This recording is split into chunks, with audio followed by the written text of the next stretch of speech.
So all of our kayaks come in 4 parts, which is great because as you can see, if you pack well, you can get it into your kayak bag. The packable length ranges from about 60 to 63 centimeters across the range. And assembly is pretty easy. There's one piece that will have 3 dots in the middle, 3 holes in the middle, and that goes in the middle. So that's your center shaft.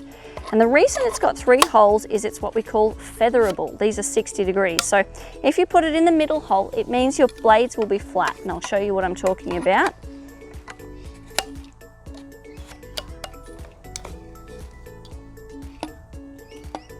So you can see here that the blades are at the same angle. They're basically flat. Now, if you're right-handed like me, you can offset it this way. And that's why there's 3 holes, because if you're left-handed, you would offset it the other way.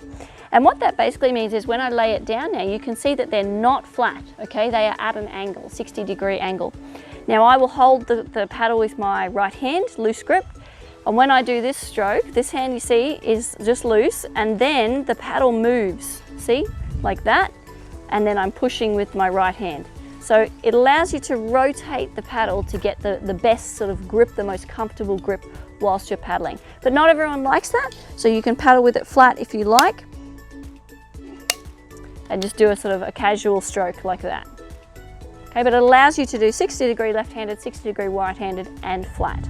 All the paddles in the Advanced Elements range come with these little things. A lot of people ask me what this is. This is called a drip guard. So the idea is that when your blade is up, water that's on the blade runs down, hits the drip guard and drips off into the water and not runs down into you and your kayak, okay? So very effective, handy little devices. If you have any questions about how to assemble or how to use your Advanced Elements kayak paddle, please don't hesitate to get in touch. This is Emily at Inflatable Kayaks.